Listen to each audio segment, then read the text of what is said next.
सोचना क्यों गौड़ साहब।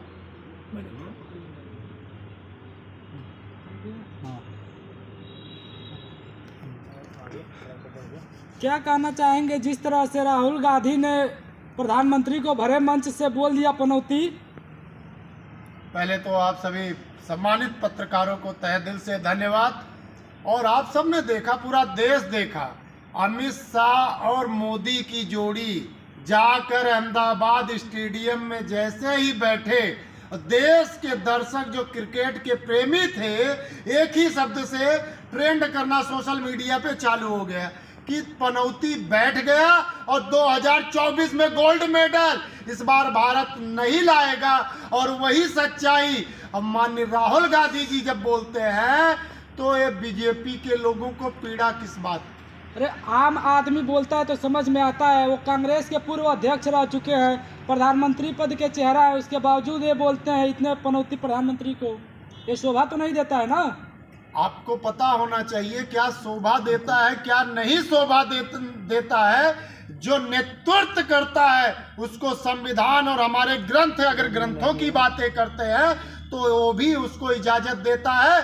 और जब आप बता रहे हैं कि प्रधानमंत्री मोदी को धृतराष्ट्र ना बोला जाए, प्रधानमंत्री मोदी को रावण ना बोला जाए, प्रधानमंत्री मोदी को पनौती ना बोला जाए, तो आप पत्रकार लोग बताएं कि मोदी जी को क्या बोला जाए। मोदी ऐसा काम क्यों करते हैं जो देश की जनता और उनको विपक्ष के नेता ऐसे बातों से बोलना पड़ता है, ऐसे उनको बोलने के लिए मजबूर कर देते हैं प्रधानमंत्री मोदी साहब? क्या कि वो प्रधानमंत्री हैं और उस ग्राउंड में मैच हो रहा था, वहां पहुंचते हैं और पब्लिक उनका मोदी जी करके नारे लगाती है और आप पनौती बोल रहे हैं।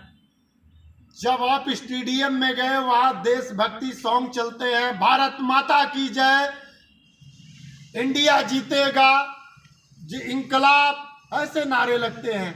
प्रधानमंत्री का वहां नारा नहीं, वहां हमारे जो खिलाड़ी टीम थी उनके मनोबल को बढ़ाना था। वहां मोदी मोदी नारों से हमारे खिलाड़ियों के मनोबल कमजोर करने का काम वहां किया। खिलाड़ी का तो मनोबल बढ़ा रहे थे, हंस रहे थे, इंडिया जब हार रही थी हंस रहे थे और खिलाड़ी का मनोबल बढ़ा रहे थे। आपको पहले मैं आप सबके चैनल के माध्यम से बता दिया हूं कि ये वही बीजेपी, यही वही आरएसएस है जो अंग्रेजों की तलवे चाटने का काम करती थी। हमारे देश के लोग, युवा, मैं पूछना चाहता हूं आप सबसे, आप सब जितना क्रिकेट से प्रेम करते हो, क्या आपको देश के फौजियों से प्रेम है? हमारे इसी जंतर मंतर पर 2 साल से पूर्व सैनिक बैठे हुए, कभी आपने उनकी चिंता की?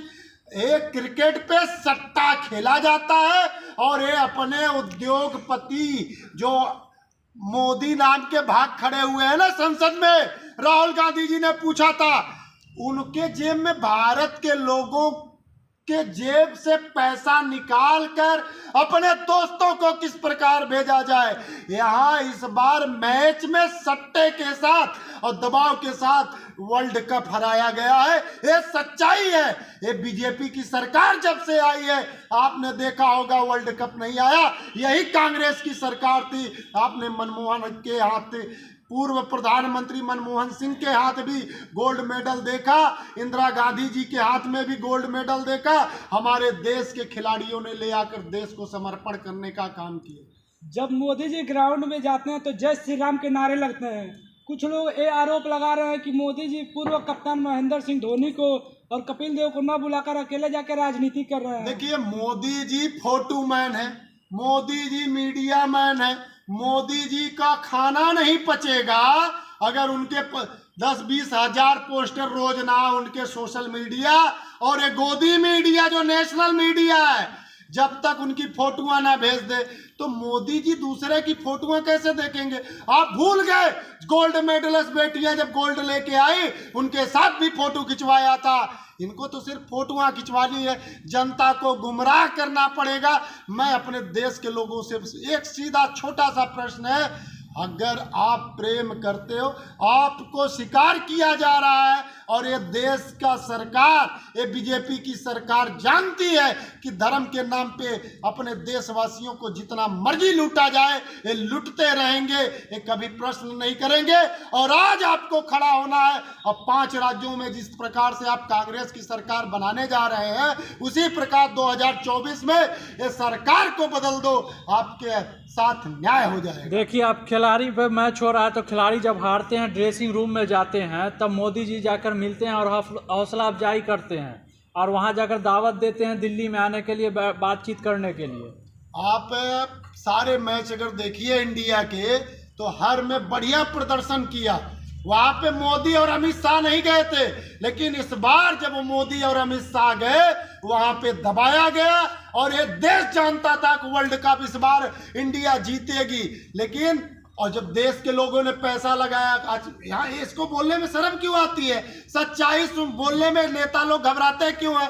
सच्चाई ये है कि हमारे देश की इस मैच के ऊपर सट्टा लगाया बीजेपी सरकार ने, और हमारे देश के युवाओं को और जो व्यापारी लोग जो पैसे लगाए थे मैच में, वो सब पैसे आज विदेशों में चले गए। आप ये बीजेपी पे आरोप लगा रहे हैं कि उन लोगों ने जानबूझ के सट्टा लगा के मैच हरवाया है। 100% सट्टा लगाया गया है देश। और वहां का जो कप्तान है, आप देखें किस प्रकार से वर्ल्ड कप के ऊपर पैर रखता है। ये हमारे देश के लोगों को जगाने की कोशिश किया कि तुम्हारे जैसे देश में मूर्ख जब रहेंगे तो ऐसे अंधा और जुमलेबाज, धृतराष्ट्र, रावण, ऐसा प्रधानमंत्री आप सबको लूटता ही रहेगा। और वहां पे कई लोग बोलते हैं मेरा दिल बहुत द्रवित हुआ, मुझे बहुत तकलीफ हुआ, हम जिसको पलकों पे बैठाते वो पैरों पे रखा था। अरे पैरों पे ही रखा, क्योंकि वो देख लिया कि तुम्हारा शरीर का मरना मौत नहीं, जमीर का मरना मौत होता है। यहाँ तो शरीर तो मरा ही नहीं, जमीर पहले मार के बैठे हैं। 10 मैच, उससे पहले तो 10 मैच जीतते हैं। जैसा कि बीसीसीआई के अध्यक्ष हैं, अमित शाह के बेटे हैं, तो उनकी ही सपोर्ट से ना जीतते हैं 10 मैच। तो वहाँ अमित शाह तो नहीं थे, वहाँ प्रधानमंत्री मोदी तो नहीं थे, पनौती वहाँ था नहीं था ना? प्रदर्शन बढ़िया किया। प्रधानमंत्री हैं देश के, आप पनौती बोल रहे हैं। अरे पनौती है भैया, एक बार नहीं 50 बार बोलेंगे पनौती है। 100 दिन से मणिपुर जल रहा है, 38 दिन देश की गोल्ड मेडलिस्ट बेटियां बैठी, पनौती है। 1.5 साल हमारे देश के किसान अन्नदाता बैठे, पनौती है। पूर्व सैनिक जो बॉर्डरों की रक्षा करते हैं वो आज भी बैठे हुए हैं। इस पनौती को और क्या नाम देंगे? पनौती को पनौती नहीं कहेंगे तो क्या कहेंगे बताइए? आप ही बता दीजिए ना, क्या कहेंगे हम? आपको मणिपुर तो दिख रहा है, इजराइल तक मोदी मोदी का नारा लग रहा है, वो नहीं दिख रहा है। यूक्रेन तक मोदी मोदी का नारा लग रहा है। महात्मा गांधी का नहीं दिख रहा है। महात्मा गांधी G20 में यही बीजेपी आरएसएस के लोग कांग्रेस के नेता का नाम लेना नहीं पसंद करते हैं, और वोट लेना होता है झूठ का माला पहनाने चले जाते हैं। आप सबने देखा, जिस महात्मा गांधी को कभी पूरा विश्व उनके साथ खड़ा नहीं होता था, उनके स्मारक पर जाकर नमस्तक हुआ, क्योंकि वो प्रेम और मानवता का परिभाषा सिखाए महात्मा गांधी जी। लेकिन आज ये प्रधानमंत्री मोदी अशिक्षित राजा, उसको तो कुछ पता ही नहीं है। अरे ग्रेजुएशन किए हैं, पीजी किए हैं, पोस्ट ग्रेजुएट है, अपनी डिग्री दिखाते हैं वो। उनके नाम पे स्टेडियम है, उनके नाम स्टेडियम है, उनके नाम 2014 से देश आजाद हुआ। अंधभक्तों को जाके समझाना, ठीक है? अंधभक्तों को समझाना, देश के पढ़े लिखे युवा को मत पढ़ाना, नहीं तो आपका कैमरा पहले तोड़ेगा, ये जान लीजिए।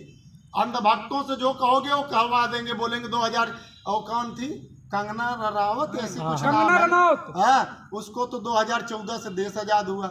और उसके बाद कोई फिल्म मैंने देखा, तेजस फिल्म, योगी जी देखते हैं, उस फिल्म देखे साथ में। योगी जी क्या देखते हैं? योगी जी से बोलो संविधान पढ़ लें जरा। बुलडोजर जिस तरह से उनका धड़कता है, गरजता है, उनसे बोलो जरा संविधान पढ़ ले। वही संसद के अंदर कभी योगी जी रोते थे, लोकतंत्र उनको दिखता था कि उनका साथ नहीं दे रहा है। तो थोड़ा सा देश के लोगों को समझना है। अंधभक्त आप लोग हैं, मूर्खों के सरदार आपके राहुल गांधी जी को बोलते हैं मोदी जी। मूर्खों के सरदार नहीं है, मूर्खों के ऊपर सवाल उठाने वाला देश का युवा नेता और देश का 2024 का प्रधानमंत्री के रूप में विकसित होने वाला विश्वविख्यात नेता माननीय राहुल गांधी जी है। और जब संसद के अंदर बोलते हैं तो मोदी थर थर कांपते हैं। कारण पूछते हैं मोदी जी से, ये बताइए अडानी अंबानी से रिश्ता आपका क्या है? जो कोरोना काल में कोयला आया विदेश से और इस रेट पे आया और किस रेट पे बेचा गया, 40,000 करोड़ रुपया आप अपने भगौड़े दोस्तों का माफ कर देते मोदी जी। अरे हमारे अन्नदाता जो किसान हैं उनके आप क्यों लोन नहीं माफ करते हैं? आप एक घटना उत्तर प्रदेश की देखे, ट्रैक्टर लोन भरने के कारण एक यादव और एक दुबे का प्रकरण देश के सामने आ गया था। तो ये लोन के कारण जो आत्महत्या हमारे देश के लोग कर रहे हैं उस पे बीजेपी सरकार क्यों नहीं सोच रही है? प्रश्न ये है। 2024 के बाद सब ठीक हो जाएगा। कहाँ पे ठीक हो जाएगा? मोदी जी की गारंटी है, लाल किले से बोल दिए हैं। आप मीडिया वाले देश को गुमराह कर रहे हो। आप मीडिया वाले दिखा रहे हो कि दिल्ली में दारू बिकता है। आप सरकार के 2-3 मंत्री जेल में ठूस दिए गए, पता है आपको? अभी मैं गुजरात में क्रांति मार्ग न्यूज पे मैंने बताया और पूरे गुजरात का मॉडल मैं देख के आया। वह SC, OBC, आदिवासी और दलित वहाँ कोई सुरक्षित नहीं है। आदिवासियों की जमीनों को कब्जा करके अपने उद्योगपतियों को देने का काम ये बीजेपी सरकार कर रही है। और वहाँ पे हर गांव में आपको दारू मिलेगा और नदी की तरह बहती हुई दारू वहां बिकती है। आप किसी राज्य में नहीं पाओगे जितना ज्यादा आप दारू गुजरात के अंदर पाओगे। क्यों सरकार, क्यों ED, क्यों CBI मौन है? गुजरात में क्यों नहीं जा रही है? क्योंकि गुजरात में इनके पप्पा जी बैठे हैं। कौन है पप्पा? अरे पप्पा को नहीं जानते हो? जुमलेबाज, फेंकूबाज, ड्रामेबाज, मीडिया मैन। अभी तो एक नया नाम आ गया है, आप तनी बताइए कहाँ नाम आ रहा है? आप बताइए ना। हम तो प्रधानमंत्री जी हैं देश के ना, मोदी जी हैं देश के प्रधानमंत्री। कि देश का पनौती है और 2024 में इस पनौती को मुक्त करके भारत को स्वच्छ करना है। 24 में आ रहे हैं प्रधानमंत्री, 2029 में योगी जी। आप गोदी मीडिया, आप जैसे पत्रकार मोदी के गुण गाते रहो। देश की जनता तय कर चुकी है। आप कहीं भी चले जाइएगा सिर्फ एक ही नाम आता है, जीतेगा तो इंडिया। और मोदी और अमित शाह इंडिया टीम को हराने का जो षड्यंत्र किया है, पनौती बनने का काम किया है, इसका भी जवाब क्रिकेट प्रेमी 2024 में मोदी और अमित शाह को देंगे। आपने अभी सांसदों के ऊपर सवाल उठाया कि 2-4 सांसदों को जेल में रख दिया गया। जो भ्रष्टाचारी है उन्हीं को जेल में रख रही है सरकार। तो मैं तो पहले कहा ना, गुजरात में कोई भ्रष्टाचारी नहीं है, सारे देशभक्त हैं वहाँ। सारे वहाँ दूध के धुले हैं, सारे वहाँ मोदी के दोस्त हैं। वही तो राहुल गांधी जी पूछे अडानी अंबानी से आपका रिश्ता क्या है? क्या रिश्ता है? 144,000 करोड़ रुपया आपके दोस्त लोग के भाग जाते हैं, बैंक को खाली कर देते हैं। और ये पनौती को कुछ सुनने में नहीं आता है, न देखता है, न बोलता है, और माइक भी बंद करवा दे। राहुल गांधी जी मुझसे प्रश्न कर रहा है, कैमरा बंद कर दो, माइक बंद कर दो। अरे कब तक हिटलर शाही चलाओगे? 2024 के बाद तुम्हारा हिटलर शाही हटा दिया जाएगा। चलो पनौती देश छोड़ो जरा। मोदी जी बोलते हैं कि हम फकीर हैं, ना कुछ लेकर आए थे ना कुछ लेकर जाएंगे, हिमालय की गुफा में निकल जाएंगे। अरे हिमालय की गुफा में आज ही चले जाओ। अरे देश पनौती, तुम जैसे पनौती से बच तो जाएगा। एक शिक्षित, एक विद्वान और एक गुणवान प्रधानमंत्री हम अपने देश को देंगे, राहुल गांधी जी को, और देश को विकसित करेंगे। और 2024 में फिर राम राज जो होता है, जिसको कहते हैं ना बीजेपी के लोग, वो भी कायम करके दिखाएंगे। और जहां सबका सम्मान होगा, हिंदू, मुस्लिम, सिख, ईसाई, हम वतन हम नाम है, जो करे हमको जुदा मजहब नहीं इल्जाम है। ये भाषा प्रेम की हम सिखाएंगे, ये बीजेपी और RSS और नफरतवादियों लोगों को। जय हिंद।